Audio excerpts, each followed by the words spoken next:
This is the Relevant Podcast.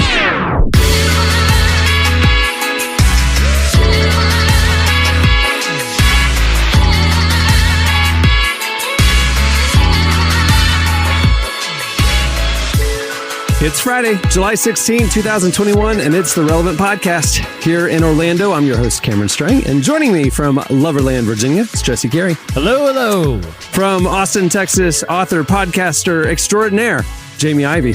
Hey, guys. And from Nashville, Tennessee, artist, producer, mogul, Derek Miner. What up, though? It is, I'm going to do some behind the scenes here. It is the wrong time for us to be recording a podcast. We are doing another one of those rare editions where we're flying really close to the sun. One take. This is a one-take show because we are putting it out right after. Yeah. One take wonder. So everyone watch your mouth. And that's how good this squad is, because I very last minute yesterday had a little health thing and I could not make it. And this team rallied and we're recording at a different time. And guys, right. You know, I deeply appreciate it, and I will try to not pull us off the rails. But guys, Cameron, why don't you tell us who's on the show? I got something that happened this week that I just feel like we need to address right at the top of the show. But why don't you tell us who's coming? We have a great show, and it's also a not normal show. So if you listened last week, you know our roving correspondent, Tyler Huckabee, is over in Paris. And he has tunnel vision when he's in Paris, and he only pays attention to French news, is what we learned. So anyway, this week he's still over there, and we decided to skip relevant news this week. So that's not coming up. We have a great guest in store, though. We have Skye Jethani, who's been a friend of the show. He's an author, a speaker. He has a new book out that we talked to him about. Also, one of our favorite indie folk artists, William Fitzsimmons, joins us. He has a brand new album. You'll hear that. And at the end of the show, we have a brand new game. It's summer. People are going on road trips. I just went on one last week. It's summer road trip themed. There's a game coming up at the end of the show. You don't want to miss it. So, Can't wait. Oh, look at that. This is going to be a fun, light show. It's going to be a fun show. Without any Parisian news. Thank you. No Parisian news. Yeah. I don't know where I'll have to just do a deep dive on French news websites after this. And most of it, when I'm looking at what's going on in France, you know, I don't speak French, and so it's mostly ascertaining the situation over there just by looking at the pictures. Looks lovely.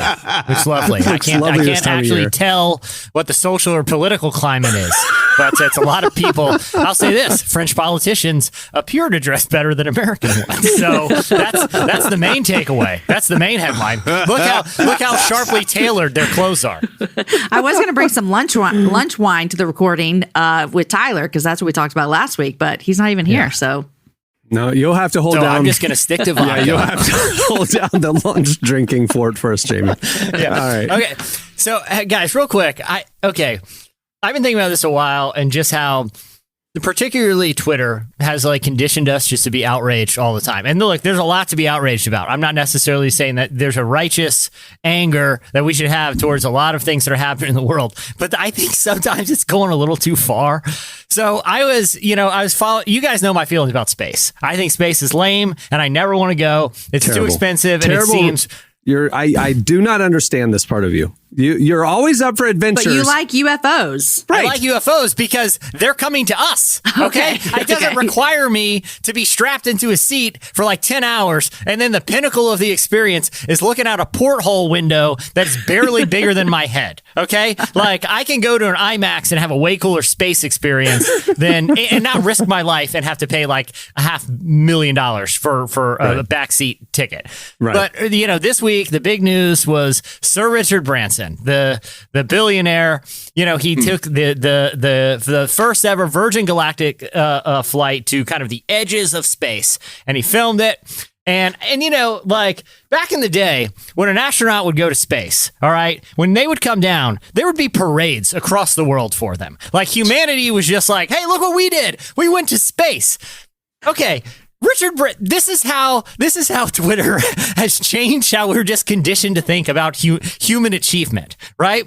It's for the past, going to space was a big deal. Everyone around the world was just excited that we did it. Richard Branson, this poor guy who's, all he wants to do is like push the limits of what we're technically possible of. As soon as he announces it, people are like, why don't you even not come back? Let's block Richard Branson and everyone from going to space. Like everyone just got insanely outraged that he had the audacity to go to, I'm not even a space guy. And I'm like, why do I care that he's buying a plane to go to space? Like, why does that bother me? They're saying society would be better, like he could, for that billions of dollars, could wipe out hunger in a continent, sort of a thing. They're saying society would be better if you didn't do this excessive, billionaires thing. I could say, look, it costs $250 million to make the next Avengers movie. And I could say, well, Disney should have spent that money. You could say that about anything. And then they're dogging him because they're like, he barely even made it to space. He made it to the edge of space. Who cares? Way to go. And it's like, when did we turn into people that just find something totally innocuous, a wealthy person pushing technological innovation, pushing what humans are capable of, and just turn it into, well, I will be mad at him that he didn't give that money to people. I mean, he provided a lot of jobs for aeronautical engineers who worked on his, his spacecraft. I don't think they're complaining, or their families are complaining. And then we're like, we didn't even go high enough into space. He barely went to space. So, and it's like, it was crazy to me that Richard Branson was trending for like 2 days because people were mad at him for going to the edge of space. Like, that's why? Like, that's why I want to see some still images of these people's lives that are making fun of him because he only went to the edge of space. And I want to be like, what are you doing? Like, what's happening in your life right now that you can make fun of someone for getting to the edge of space, right? Like, what are we doing? Right. Hey. I'm trying to figure out what invention you got. Like, what are you contributing besides... Yeah, because for me... I guess the thing, I feel like it seems as though maybe like 2014, 2015, we hit a trajectory social media wise that wasn't fun. It was like, it was all fun and games, but around 2014, 2015-ish, right before the election, right when campaign started, right when a lot of the Black Lives Matter movements and all of that, it's like we got so conditioned to fighting that it's like now and then also you don't have Trump in office who would often exacerbate things. It seems that we're like, okay, where's the next fight? And I'm like, there's not a fight, guys. My man just went to the moon. Almost to the moon. Can we pop some bottles of champagne? Went to space.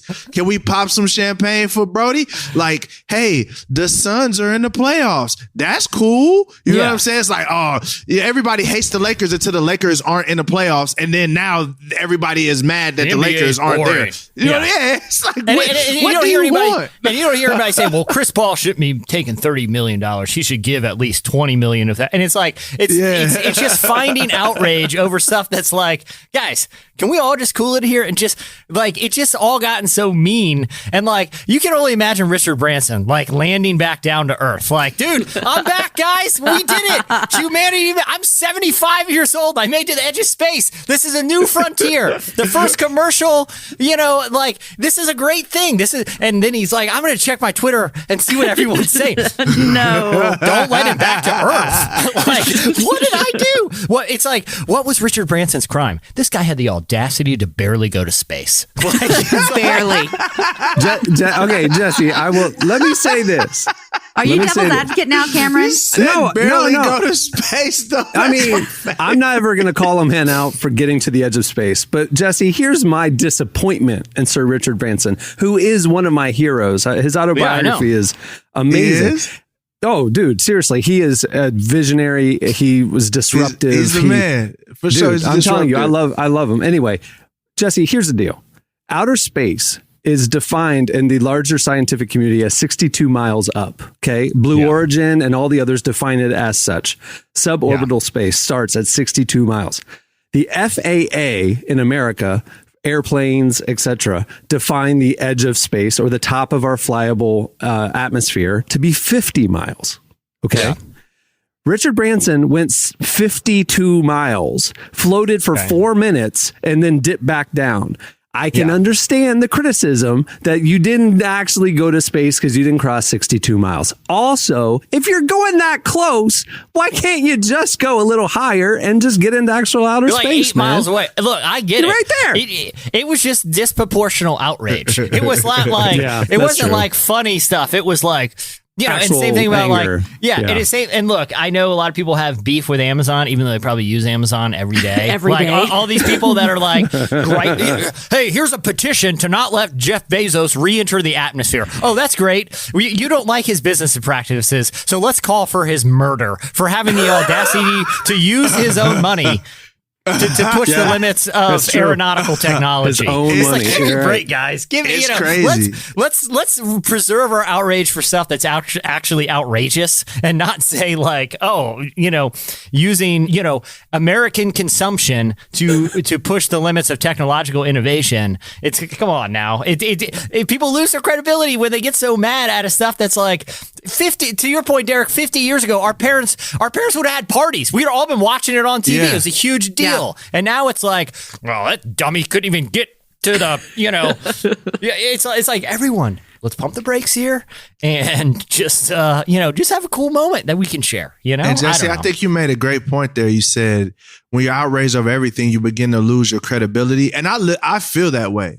Like right now, I'm just like, when everybody's mad all the time, like when there's stuff that you should actually be mad over, it's like, oh, it's just another thing. You know what I mean? Like it becomes numbing because it's just like all the time you're mad that somebody went to space or kind of went to space. Like kind of went to space. That's the key. Hey, not only mad about it, I'm mad enough to post 3 tweets about why I'm mad about it to share with the world. And they're all, was it 250 characters? It's like a whole thread.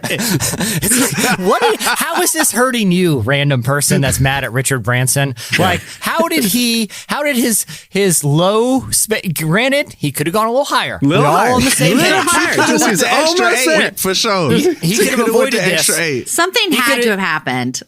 No. That's their plan. Their business model was to make a plane that goes and just skips the edge. And they're doing trips for $250,000. The other ones that are going into real space, those are millions of dollars.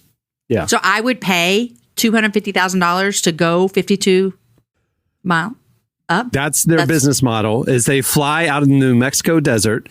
They have a big old cargo ship with the vehicle strapped to the bottom of it. And the cargo ship thing flies right up to the top of what they can do. And then your thing will detach and has some boosters and it'll go and it'll just kind of skip over into space, be there for 4 minutes and then land back in the New Mexico desert like an airplane. Okay. Wow. $250,000 a seat. That's 4 minutes. But I'm gonna wait on Uber. Uber will figure it out. We'll be up there about $600. Red Bull sent that guy up there in a balloon. You're telling me that was $250K? Now, granted, he had to jump out. That was his method of returning to Earth, was literally jumping. But I'm just saying, it seems not. But again, you don't see anybody like hating on, Travis Scott could roll out in like a Bugatti that costs quarter mil, and it's like, hey, it's his money. And then, but it's like with the space thing, if to me having a space flex of saying I've barely been to space is better than a Bugatti, who am I to judge? Who am I? I love that we started adding the adjective in front of Richard Branson went to space. He barely went to space. He kind of went to space. Sort of went to space. Sort of went to space. Almost. Like Twitter, because to your point, Derek, Twitter can be fun, man. Like DiGiorno's Pizza this morning sent out like, hey, send us a new slogan. And they're fantastic. Everyone's having a good time with it. Because NBA we all know Twitter is a great follow as well. The trash talk is immaculate. Yeah. Exactly. And I would say Black Twitter is fun too, because we just make fun of literally everything. Like, but it's not as mean spirited. It's funny. No, it's literally like being at a barbecue, right? Like it's like being at a barbecue. You know what I'm saying? Yeah. I say until Richard Branson shows up, and then everyone just throws him out. You should have stayed in space, Branson. Why did you go back? You can stay in barely space. Don't go back here. Stay in barely space. space Up there for the rest of your days. We no longer want you here because you barely went there. All right, we'll move the show along. Stay tuned. Up next, it's Slices. took the dancing got high in the bathroom stalls. And your cousin walked in and saw us kissing up against the wall. And I didn't feel shame, I felt amazing, us against the world. And the newest song you I felt amazing. You're listening to Girl Friday. The song is You're Getting a Dog. Well, today's show is brought to you by Green Chef. And right now, Green Chef is offering Relevant Podcast listeners $100 off their first box. You can get easy, healthy, and delicious meal kits delivered right to your door. Green Chef's expert chefs design flavorful recipes that go way beyond ordinary for a diverse array of meal plans and plenty of options to choose from each week. Make leading a healthier lifestyle easier than ever with satisfying home-cooked dinners with options that work around your lifestyle, not the other way around. I'm a subscriber of Green Chef. I love Green Chef. It's organic. The packing materials are biodegradable. I do a paleo and keto menu. You can get all types of menus. You can do gluten-free, everything. It's great. And right now, you can go to greenchef.com/relevant100 and use code relevant100 to get $100 off, including free shipping. That's greenchef.com/relevant100 and use code relevant100 for $100 off with free shipping. Go do it. It's great. I love Green Chef. Okay, it's time for Slices. What do you have, Jesse? All right.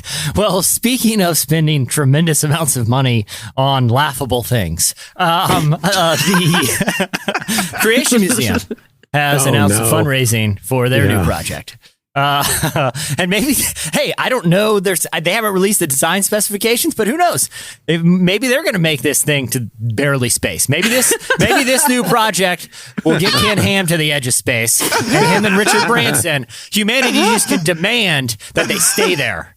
Okay? We'll take a Twitter poll and decide, should they be welcomed back to the atmosphere? Because the Ark Encounter has announced their next big project. They're raising money for it right now. They're hoping that it will be open in the next 2 to 3 years. It is a replica, or according to them, a replica of the Tower of Babel. Now, of course, the Creation Museum in Kentucky is, founded by Ken Ham, who's a proponent of kind of a very sort of, I don't think it's unfair to say, rigid view of young Earth creationism and biblical literalism, especially as it pertains to stories of, not so much on a spiritual sense, but really in kind of a historical and scientific sense. And at the property of the Creation Museum, which Cameron and I had the pleasure of visiting years ago, but this was prior to the construction of a replica of Noah's Ark, which is currently, according to Ken Ham, in a press release released by, again, this seems dubious, but I don't know. Maybe I have no way to fact check this, and I can't say it's untrue. He says they're attracting about 50 tour buses a day to the museum and the Ark right now. So good for them, I guess.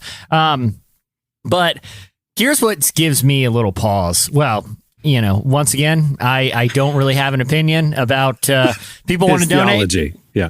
To a Tower of Babel. People think this is an effective method of converting people to the gospel. If they think that somehow will effectively want people to love their neighbor, then sure, why not build a large Tower of Babel? But one of their stated, oh Lord, I don't even want to read this statement from the press release, but I don't feel like I can't not, because this gives me quite a bit of pause here about the Tower of Babel project. I'm going to read directly from their press release, offering no commentary, okay? Because I just don't really know how to properly respond. With attendance returning to pre-pandemic levels and beyond, they're announcing future expansion plans, which include a Tower of Babel attraction, this is from their press release, which will tackle racism issues, showing how all people groups have developed from one biological race. That is part of their intended purpose of this Tower of Babel project, is they want to tackle racism here. And I I don't know how to respond to this. White people gonna tackle racism, but with everything but tackling racism. Guys, we just changed all the different colors of the Oreos so they all are different and diverse. Like, it's like, we have tackled racism now. It's like, okay, well, here's one way to tackle racism. We could take an academic theory that has been studied for generations and constructively look at it through the lens of academic criticism and theoretical implications of inborn social systems that years of studying history, systemic issues, and injustice could hopefully inform a new way of thinking about racism. Or we can build a Tower of Babel. That might solve it. Or we could build a big tower in Kentucky and charge people to go. That might solve it too. That might solve it too. You don't know. You gotta try them both. Jesse, I didn't know where you was going with this because I just saw the article, but I didn't read it. I did not know. I didn't know that either. That was a part of the pitch. Like, guys. I mean, it's one. I like I said, I don't know what the response is here. It's just, so that's what they're doing out there. Maybe, guys, when you get up into the tower, there's some training, there's some classes, there's some, learning that might happen. Maybe that's what they're going to do up there in that tower. I don't quit. I think it'll be more like, hey, actually, underneath it all, we're one race because we all have red blood, and so let's all be colorblind. I think it's a little bit more of that message. Wow. Okay. That's happening. That is happening. If you want to donate, it's happening. Once again, I have no idea how to respond to this news, other than just to throw it out into the world. And that's what I did. So I love it. I mean, last time humanity tried to build a Tower of Babel, it didn't end very work out too well. It's like, I mean, you could say the same thing about the Ark, though. Preemptively building an Ark without a flood did not work out well for about 99.9% of the family whose last name wasn't Noah. All right. What do you have, Jamie? Well, speaking of money and donating, if you don't feel inclined to donate to the Tower of Babel, I have another option for you. Okay, guys. Actually, a New Mexico church paid off all available medical debt for the entire state of New Mexico and several Arizona counties. Wow. Is that crazy? That's amazing. Yeah. Isn't that that's amazing? fire. So this church is located in Santa Fe, and they gather donations, and they partnered with, I think that we've talked about it here before, RIP Medical, and it's a nonprofit organization, and they find families with medical debt whose incomes are less than twice the poverty level. And then they paid off like millions of debt for over 782 households. And so this church, they take all of their donations that they get, all their tithes they get every week, and they set aside 10% of that to go for outreach and prioritizing service to others. That's like what they see. And so the church donated $15,000 to this agency, and they work like a collection agency. So they go buy the debts, pay them off. And then each family whose medical bills are paid off, they receive a letter telling them that they don't have to do anything. There's no strings attached. It's nothing. It's just completely clears that. And I don't know if you guys have ever been in a place in your life where you had medical debt and you couldn't pay them. It will ruin a family. I mean, you can't get on top of that, And in this article, it also says that roughly 21 million Americans have $46 billion worth of medical debt. And then the pandemic and all these things and unemployment. And so this is really, really cool. And so this church partnered with this organization, RIP Medical Debt. And I love this story because they just changed people's lives, like literally changed people's lives by getting them out of that medical debt. So amazing. That's just the church doing the church. Good. Yeah. You know what I'm saying? Like, I love to hear stories like that because I know me especially, I make fun of, us all the time. But seeing these moments like this is where you get to say, we're doing something. We're trying, people are trying. There's still people out there that aren't engulfed in all this craziness and at least trying to do something good. So, man, kudos to them. And it also, I think, stories like this, there's a lot of discussions constantly, and they're fair discussions about what is the role of the church and what is the role of, government institutions when it comes to paying for different services, particularly ones where people's lives are in the balance, like medical care.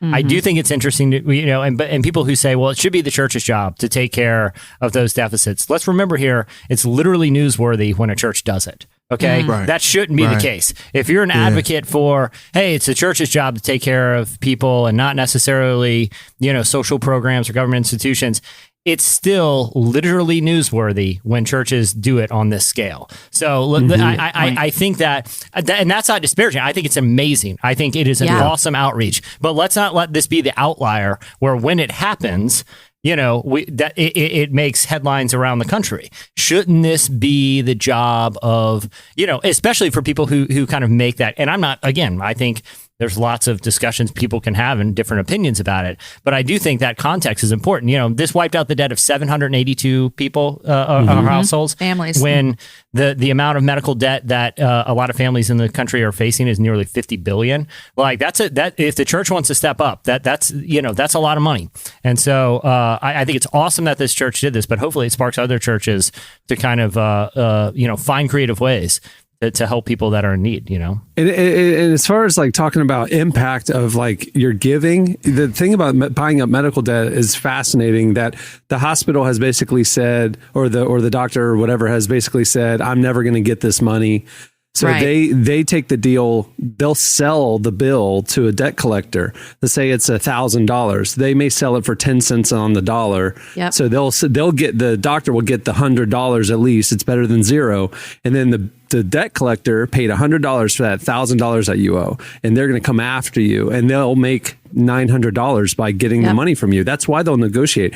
But that's what's cool about RIP and the other nonprofits that are doing this is they're going in there and buying it instead of the collectors.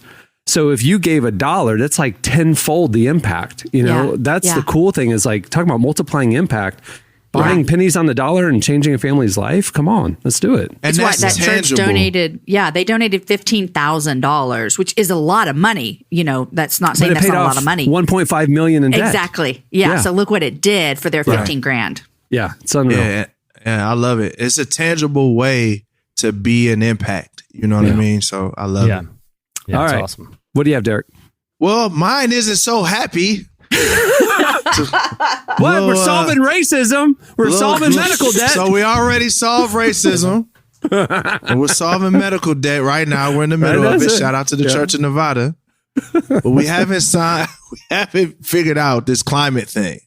Yeah. So experts are saying we have passed the point of return and we're just going to have to live with it the way it is. So let's talk about how hot it is. I don't know where y'all are at in the country, but I can tell you right now in Nashville, it's ridiculous with the humidity, but that's not as bad as our people up in the Northwest. So Seattle hit 108. Portland hit 117. What? Oh my gosh. There's a spot in Canada that hit 120.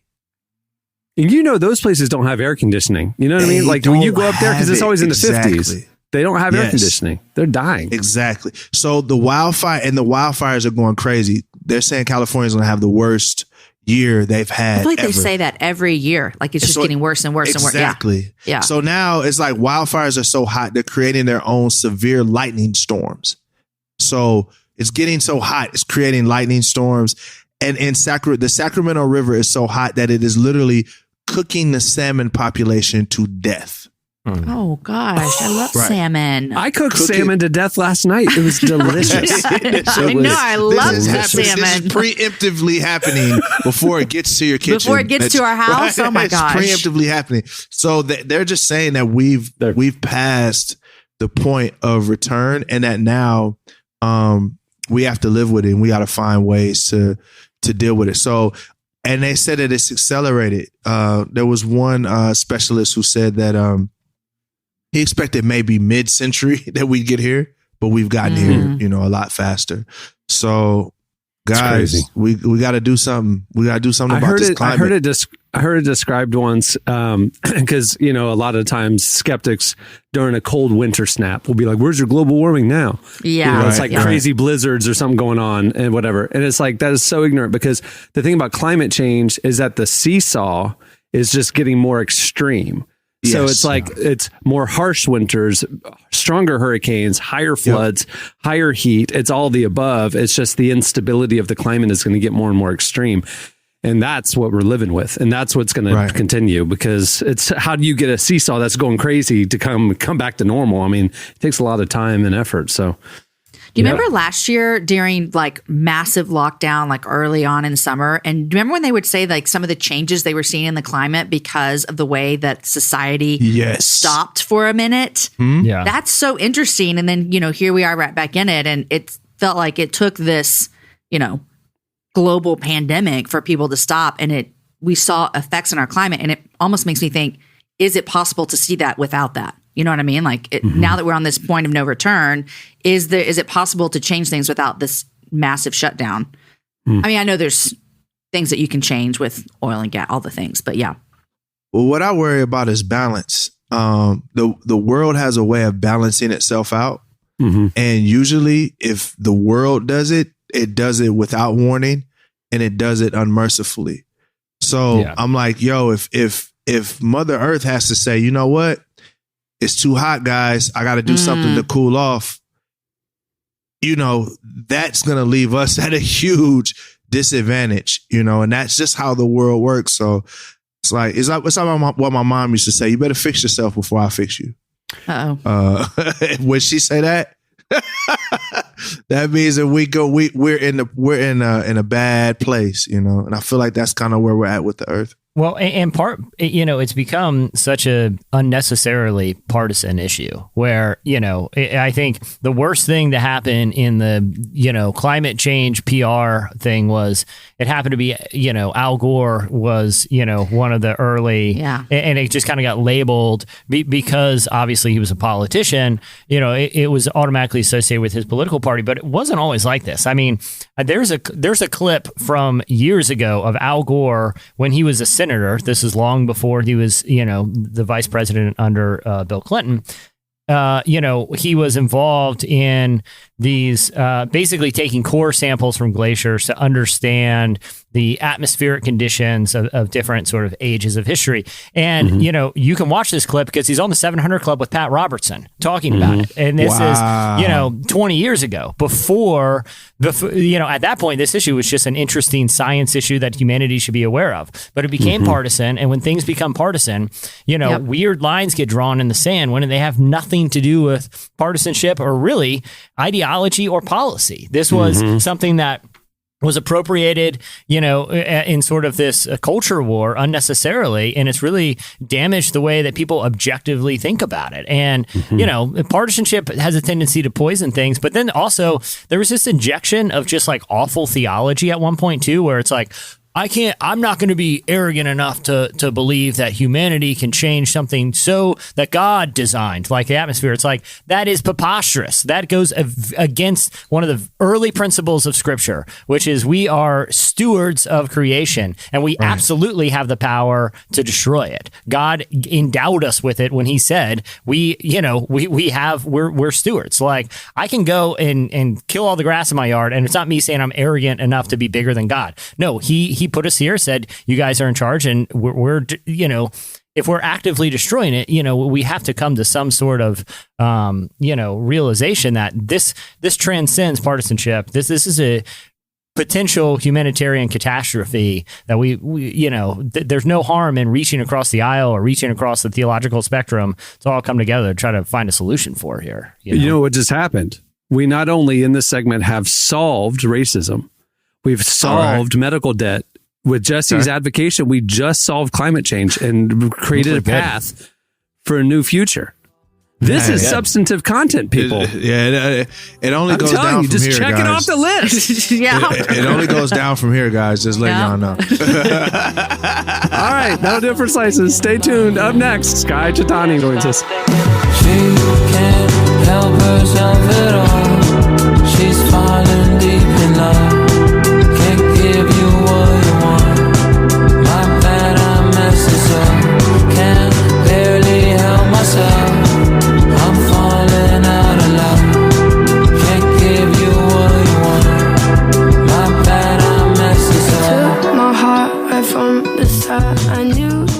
listening to BB No Dollar, Diamond Pistols, and Benet. The song is Help Herself.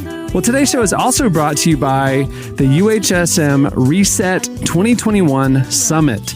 These past 2 years have been challenging in a lot of ways, and we're all looking for some sort of reset button. And we have just what you're looking for. We Share, powered by UHSM, is bringing you the Reset 2021, a faith, mental health, and wellness virtual summit coming up Saturday, July 24th, next weekend. You don't want to miss this insightful and refreshing weekend as we hit reset to get our mind, body, and soul regrounded and back on track. The summit includes amazing speakers like Brittany Moses, Dr. Caroline Leaf, Tony Collier, Ben Corson, and so many more, as well as special performances from Jamie Grace and Morgan Harper Nichols. Register now at weshare.events.com. Check it out. Well, our guest today is Skye Jethani. Skye is an author and speaker, president of Measure the Clouds Ministries, and co-host of the Holy Post podcast, which recently had some fun reviewing our VeggieTales theology article. Skye's hope for people is that they experience Jesus' lifestyle and practices in a tangible way. In his latest book, What If Jesus Was Serious About Prayer?, Skye shows readers that prayer is more than just a two-way interaction with a heavenly vending machine. We spoke to him about how our prayer lives can better reflect Jesus' personal conversations with his Father. Here's our conversation with Skye Jethani.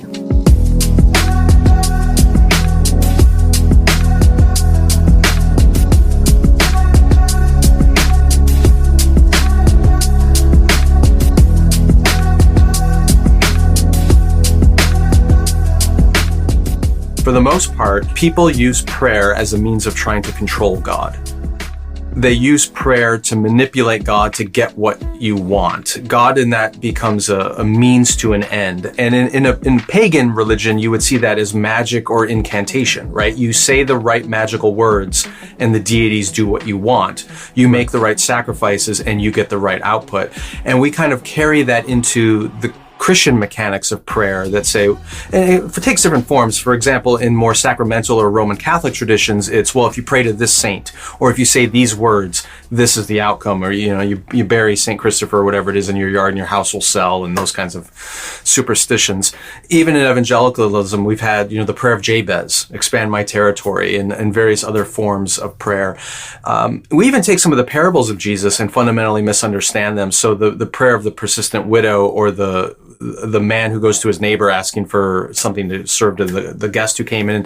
And we interpret that to mean that what we have to do is badger God. If we just persistently pray the same thing over and over and over again, eventually he'll give us what we want. And those are misreadings of those parables and what Jesus said, but it fits in that pagan vision of prayer is a string I pull to manipulate God to get him to do what I want.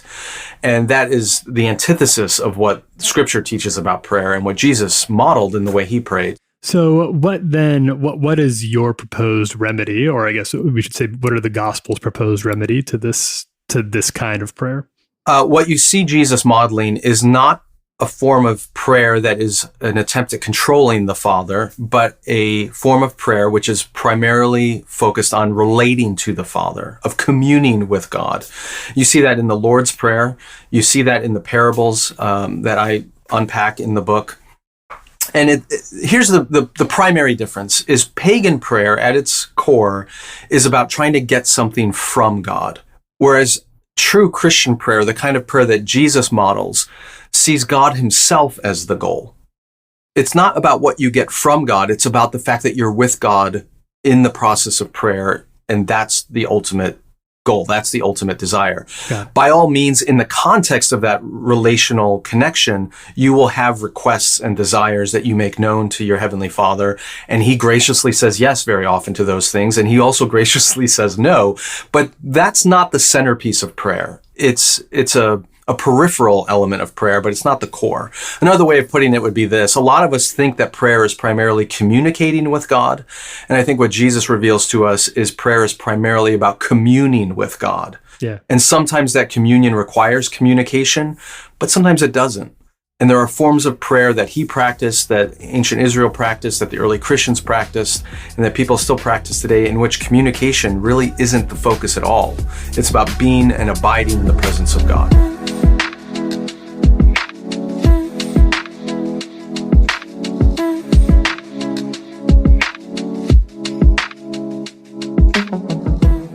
a quote that has stuck with me that I think I maybe actually first heard when I was a student at Moody there from, I believe it was the great preacher Alistair Begg, who said that it is not prayer that works, it's God that works.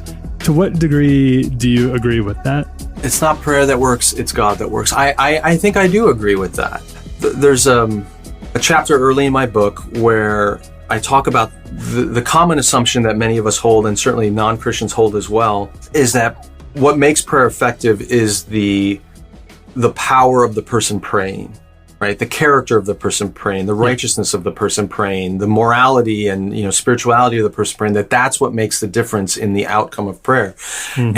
And Jesus has this amazing parable about the persistent neighbor who keeps asking for food to feed this guest that's come along. And when you properly understand that parable, it's not about the persistence of the neighbor or the nagging of the neighbor or the widow, which is the parable that follows. It's about the character of the one being asked and their desire to be honorable and without shame. And what Jesus is getting at there is that the reason prayer is effective is not because I'm so powerful or you're so powerful in our prayer. The reason why prayer is effective is because of the character of the one to whom we pray. Mm-hmm. It's God's goodness, like a loving father. It's the love of the father that answers the child's request. It's not that the child in and of himself or herself is powerful or whatever. It's the love of the father. So I in that regard, I'd say Alistair Begg is correct that the real focus of prayer is not us. It's not our crest. It's not the mechanics. It's the character of God himself, which is why ultimately our goal in prayer shouldn't be a certain outcome. Our goal in prayer should be God himself. Right. And regardless of what the specific request may be or the outcome of that request, knowing that I have this incredible, amazing invitation to live in communion with my creator and the ruler of all things, like that in and of itself far overshadows anything I might receive from him apart from God himself. So we just have to have that imagination expanded and stop seeing God as a divine vending machine from whom I get things, and have our imaginations expanded to the true beauty and scope and wonder of this God who invites us to commune with himself.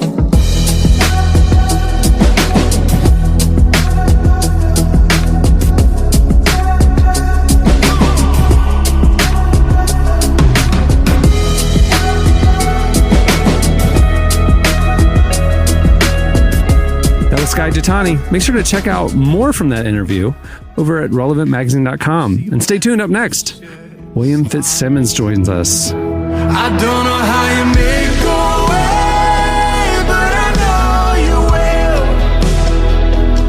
I don't know how you make go away, but I know you will. You've been good on every promise, from Eden to Zion, through every dead end, and out of that grave. You're listening to Hillsong United. It's their new single, Know You Will. Well, this week's podcast is also brought to you by Elevation Nights and Premier Productions. Elevation Nights is a new tour featuring Elevation Worship and Pastor Stephen Furtick. Elevation Nights brings the powerful worship experience of Elevation Church into arenas across the country this fall.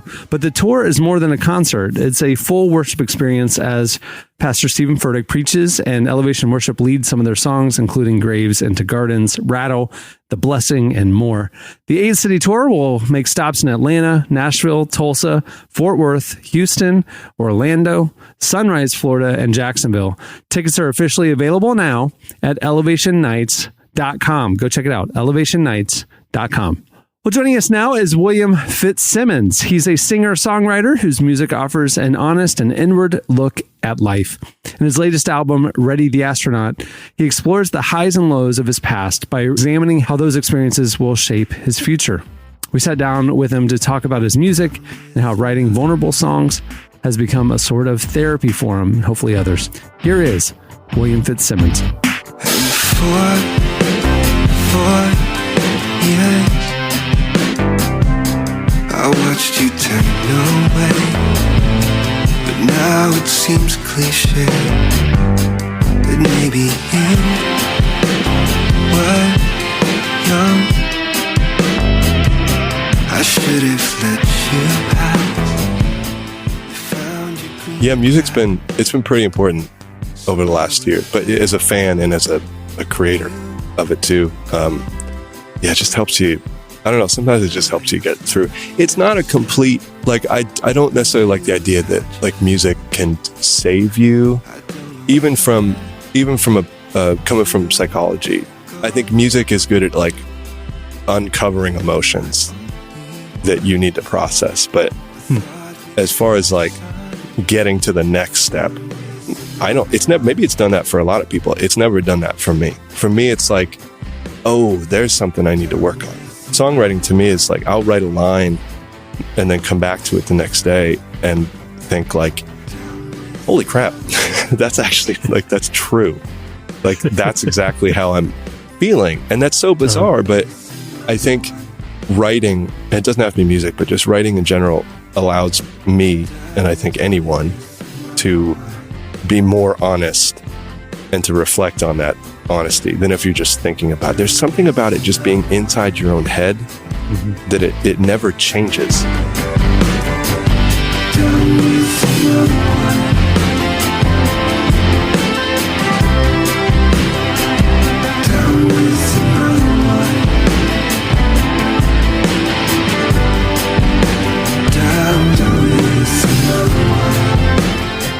Do you feel like there's a song that you got that is sort of the handle for the whole album, or is the definitive? Maybe it's the title track, maybe it's not, but it kind of sets the tone or the course or the energy for what this project is going to be. I'd say if there was one song that did what you were describing, I'd say it's the one. It's called No Promises. And here's the funny part: I didn't write it. That's the first song that I've ever had on one of my records, besides like a cover, that somebody else wrote entirely. It was my friend Michael Flynn, and he had more than almost anybody, including me, he had a front seat view to my marriage falling apart, basically. And he wrote this song that was about what I was going through. And there's something about that I think really put the record, that was, he sent that to me before most of the record was even written. I think I maybe had one song at that point. And when I got that, I was like, yep, this is the thing. Really? This is kind of the launching pad point. And I go from here, and every song is going to reference the feelings that are in this one.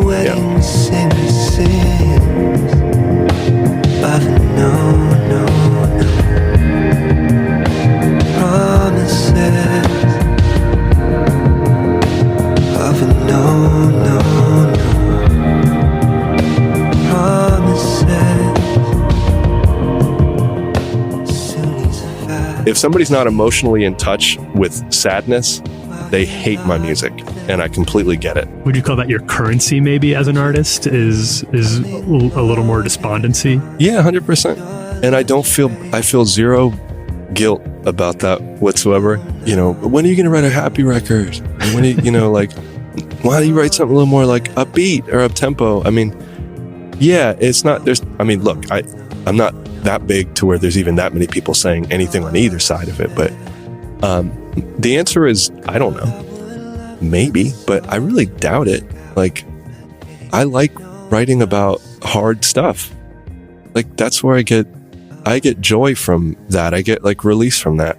I don't really understand happy music. I like upbeat music. I do. I like some dance music, and some of it's fun.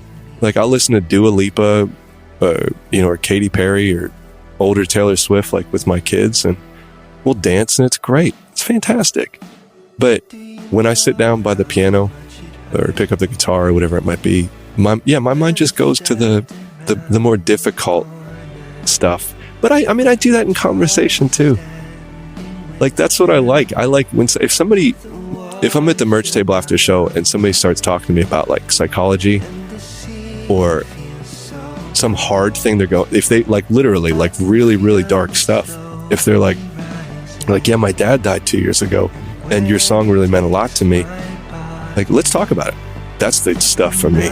That's where like life is, I will fall in love again.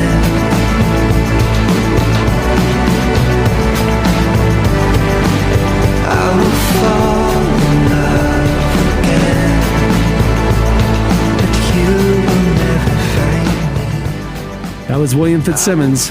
Make sure to check out his new album, Ready the Astronaut. It's out now. And read our feature with him, in-depth profile, in the summer issue of Relevant. It's available now. Just go to relevantmagazine.com, click on the magazine tab. It's presented ad-free by UHSM. All right, stay tuned. Up next, it's our road trip game. My house is so far from your one, hon. Nothing to spend my paper currency on.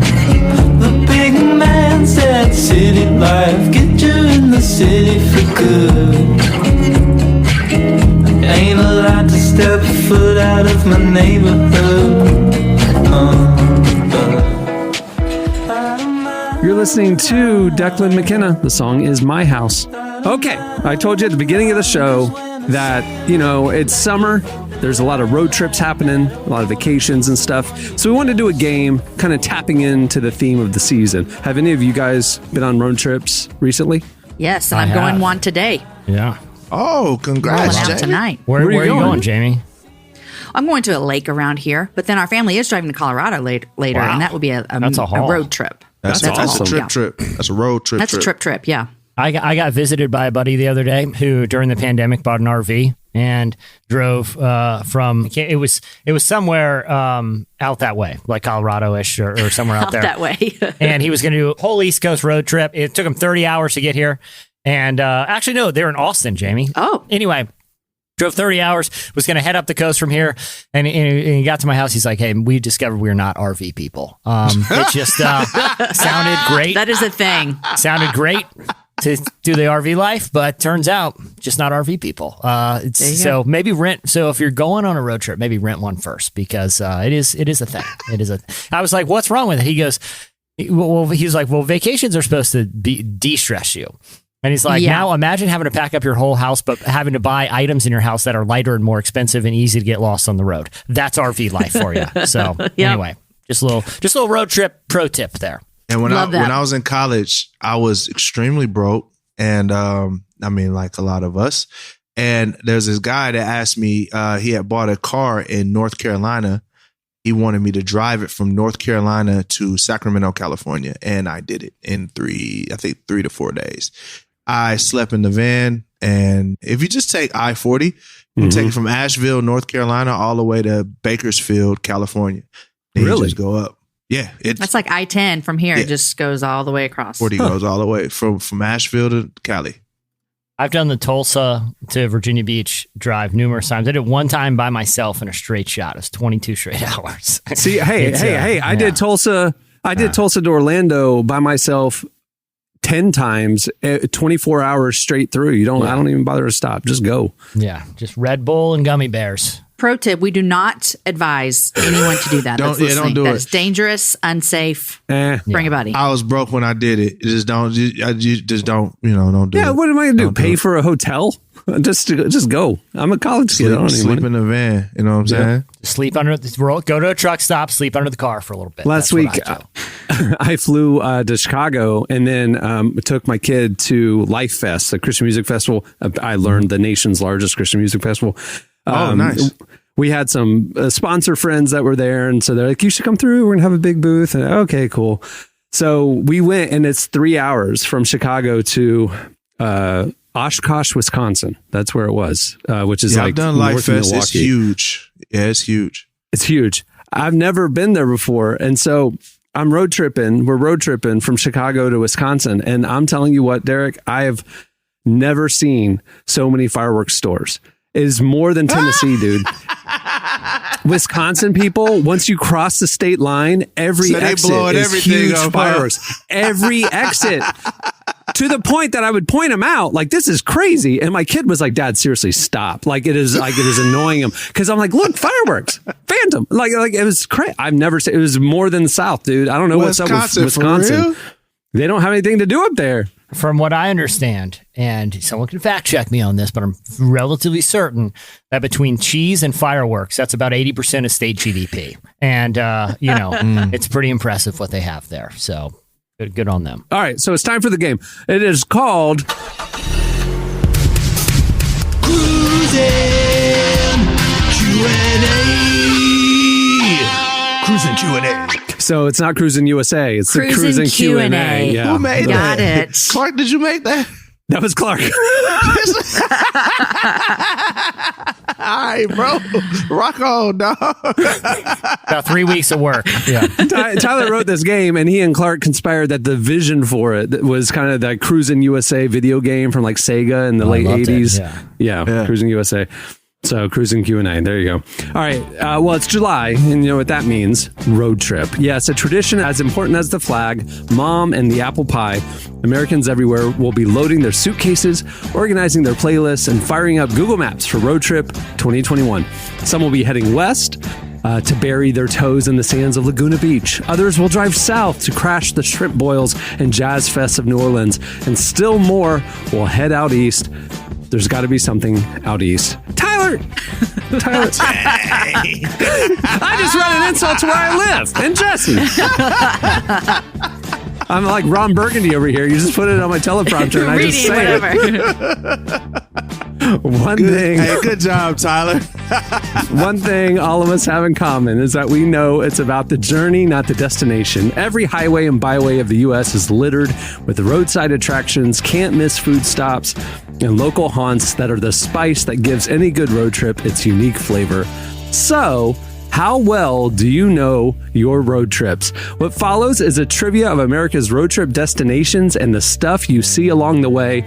A sea to shining sea survey of the things to do, places to see, and selfies to take when you're on the road. So it's each person for themselves. All three of you are playing. We'll go around and I'll just kind of give you a variety of questions written by our very own Tyler Huckabee.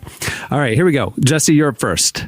Okay. What is America's most popular tourist attraction by annual visitors? Is it A, the Las Vegas Strip, B, Disney World, C, Times Square, D, the Lincoln Memorial, or E, Mount Rushmore? Most popular tourist attraction. I will rule out Mount Rushmore. I'm going to say it's. I feel like the Las Vegas Strip is pretty big just by virtue of geography and the reputation it has. I'm going to go with Vegas. No, the answer is Times Square. Wow. 52 million visitors annually go to Times Square. Orlando gets 75 million visitors, but Disney World itself only gets 32. Las Vegas Strip is in a distant third with like 16 million visitors. It's so not what that you're much. telling me, what you're telling me is that bubblegum shrimp in Times Square is just killing it. They are killing it. Between that and the Olive Garden, it is a two-story Olive Garden, Jesse. Yeah, you could sit on the second floor of the Olive Garden. That's very special. If you go to Olive Garden in New York, we're fighting when you can go to Carmine's. We're not friends. We're not friends. When you can go to Carmine's, is blocks we're away. fighting. Yeah. We're fighting. Yeah. Like it's the Michael Scott, his favorite local New York pizza spot, Sbarro in Times Square. So. All right, Jamie, you're up. Here we go. True or false? In the southeast corner of California, just a few miles from Mexico, you can find a small tourist attraction just outside the town of Felicity, population of 10, shaped like a pyramid that marks the official center of the world. Recognized in 1989 by the Institut Géographique National of the Government of France. True or false? I've never heard of this in my entire life, which doesn't mean anything. And I haven't traveled to California that often. I've never heard of this city. I'm going to go with false. It is true. That is the center. Oh my gracious! Of the small tourist of attraction. The world. Apparently, center of what? The official center of the world, recognized by the Institut Géographique National of the Government of France. It's Can I ask globe. A question? That's what I was going to say. Well, how do you find the center? How? Can it be anywhere? It's an any. It's an Audi. They built a pyramid. It's an Audi. It's right in the middle. I don't know. I think you could just pick anywhere to be the center and call it the center. We could make Murfreesboro, Tennessee, the center if we want to. And build a pyramid. It's a circle. If you go put Audi on a circle, then that's the center. Yeah, it really does It seems dubious to me. It don't make no sense. Yeah, we're going to need to talk. Why did you do that? All right, Derek, you're up. Here we go. In 1978, Jim and Tammy Faye Baker opened Heritage USA, a Christian theme park that was at one point America's third largest park behind Disneyland and Disney World. Which of the following attractions did Heritage USA not have?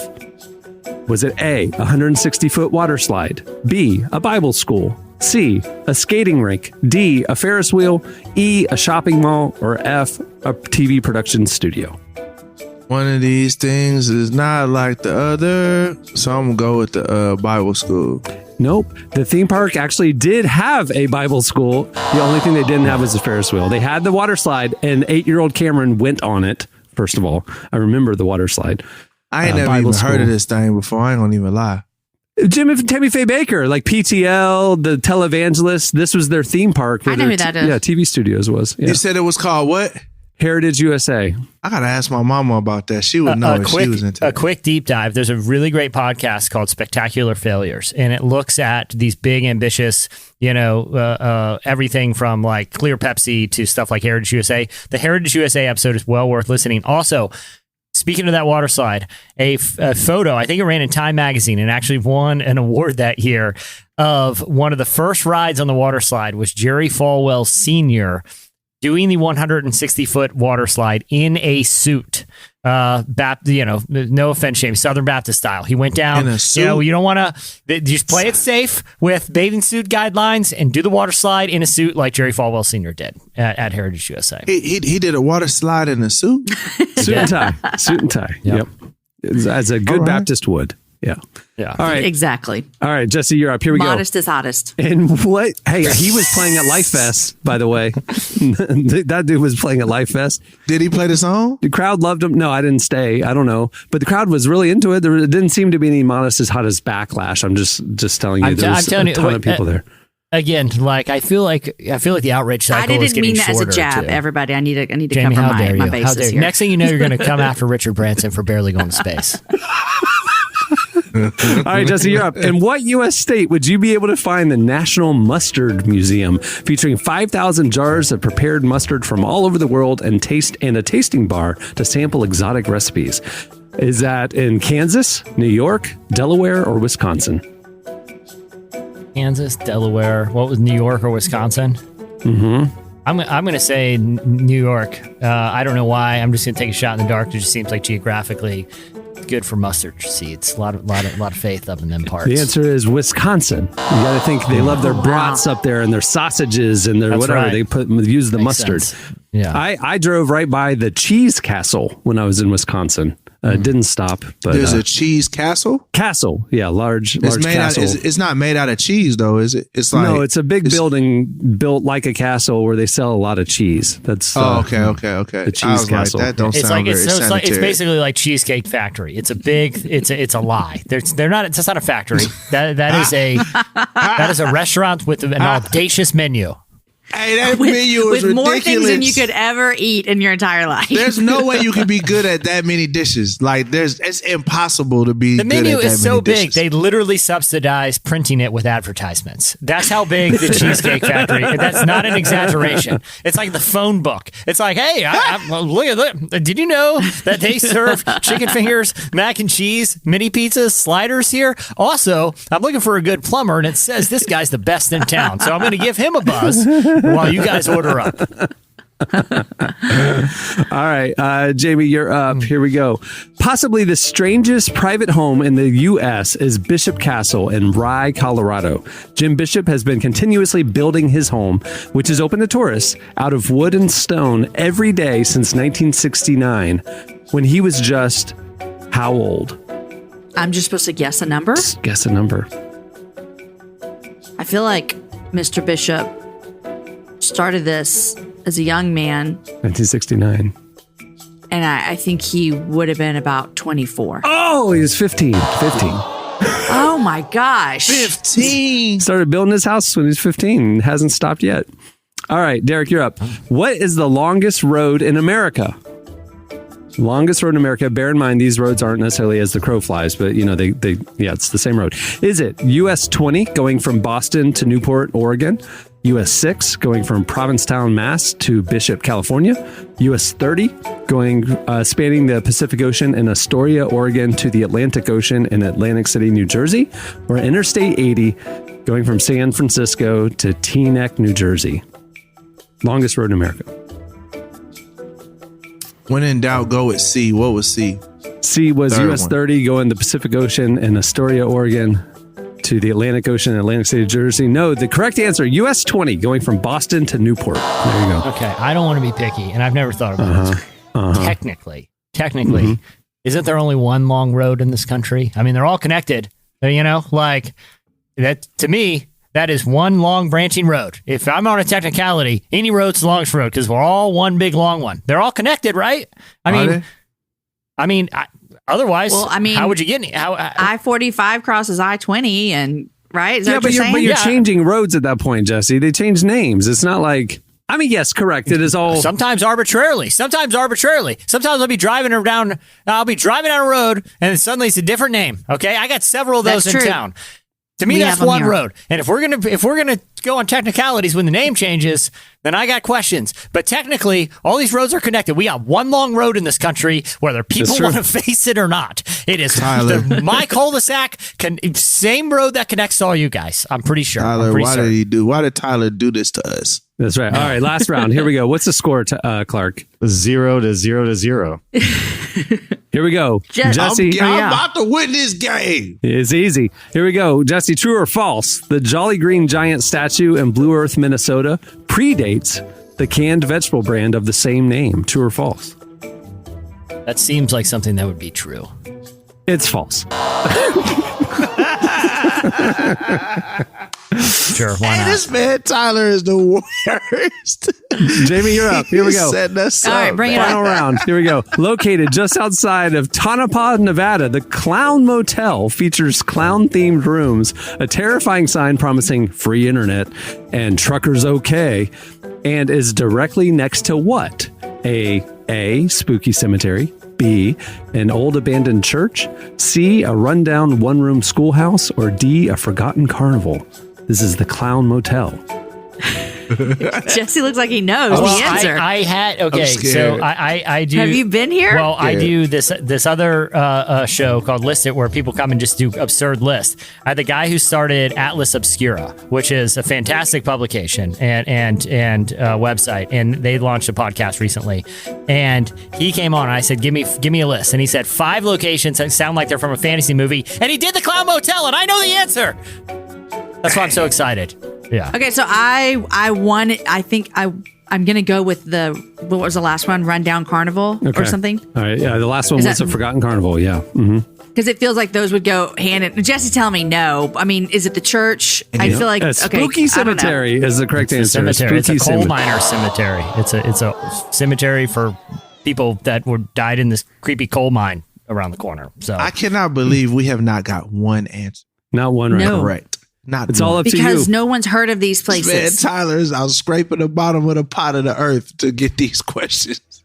All right, you got this one. Here we go, Derek. Last one. You can win it all with this. Here we go. Which of the following real roadside attractions is the actual TripAdvisor user review from? Is this actual TripAdvisor user review from? So I'm going to read the review and then give you options. You tell me what this review is about. Here's the review. This is someone's personal trash project. It is not a legitimate destination, and I'm disappointed TripAdvisor even included it as an attraction. Was that about A, the Mystery Hole in Ansted, West Virginia? B, the UFO Welcome Center in Bowman, South Carolina? C, Hole in the Rock in Moab, Utah? Or D, Garden of 1,000 Buddhas in Arley, Montana? Someone's personal trash project. We're going to go C again. Hole in the Rock in Moab, Utah. No, the correct answer is the UFO Welcome Center in Bowman, South Carolina. They feel like Jesse. They ain't messing with space like that. Yeah. Here, you clean it up, aliens. Hey, well, in case of a tiebreaker, needing a tiebreaker, there's a bonus question. And since we have a 3-way tie, I think we should do it. Yeah. Do we just shout it? Is it just lightning round? Yeah. First one to tell me the correct answer after I say the 4 choices. The first one to call out the correct answer wins. Gotcha. Here we go. As you drive into Dragoon, Arizona, you will see a number of billboards asking the question, what is the thing? Well, what is the thing? Is it A, a crater that marks the alleged site of a UFO crash in 1954? B, the fossilized remains of a creature no archaeologist or paleontologist has been able to identify. C, a metal shed containing a number of strange items, including several actual mummies and a Rolls Royce that once transported Hitler. Or D, a literal underground club set in a cavern sporting numerous hot springs, a 24/7 poolside bar, and nightly cover bands. What is the thing? I'm going B. I'm going C. I'm going B. Going C. A metal shed containing a number of strange items, including actual mummies and a Rolls Royce that once spotted Hitler. C is the answer. Derek is the winner. Hooray. So there you go. I actually wanted to choose D because I want to go to whatever that is. That's what I wanted it to be. Underground club. Hey, look, you got to stay consistent. You know what I mean? Like, You're bound to get one. You go get one of them, you know? You go get All right, one of them. that'll do it for the debut and probably end of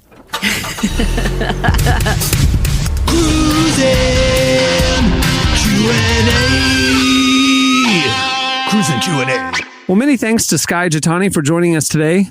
What If Jesus Was Serious About Prayer is available now, so go pick up a copy. And also thanks to William Fitzsimmons for talking to us about his latest album, Ready the Astronaut, which is also out now. And like I mentioned, the feature with William Fitzsimmons in the Summer Issue of Relevant is definitely worth reading. Go check it out at relevantmagazine.com, click on the magazine tab, and it's presented ad-free by UHSM. Also, while you're at the site, make sure to sign up for our daily newsletter, Relevant Today, bringing you the top 5 trending stories at Relevant every morning. You won't miss a thing. Keep you in touch with the best of the best content that the team is putting out every day. Also, you can head over to the faith section and check out our daily devotional series, Deeper Walk, which is presented by Lumo. There's a morning devotional every weekday. You can sign up for a daily email, or you can even check out the daily Deeper Walk podcast. It's awesome wherever you get your podcasts. On that note, we'll wrap it up. I'm Cameron Strang. I'm Jesse Carey. I'm Jamie Ivey. I'm Derek Minor. Oh, and I just dropped a video. Oh. And it is hot. And it's out. Push it. You got to holler at your boy. It's called Pull Up. And if you pre-say the album, we give you some Lyft credits. You might win some Lyft credits. So, you know what I'm saying? Holler at your boy. This is the video that we were talking about 2 weeks ago, right? That we couldn't talk about? Yeah, check it out. Tell me how you feel about it. I think you're going to love it. It's pretty funny. I get to wear wigs. Yeah. I know. You know what I'm saying? I liked it. I get to wear wigs. Good stuff. All right, we'll see you next week.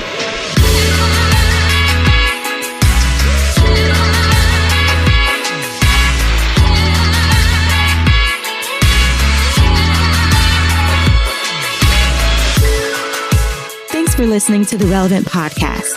Check out our features, interviews, and news updates every day at relevantmagazine.com. And make sure to follow Relevant on Facebook, Twitter, and Instagram for the latest. For more great podcasts, browse the shows on the Relevant Podcast Network, which you can find at our site. And while you're there, don't miss the all-new era of Relevant Magazine. A new issue releases every other month at relevantmagazine.com.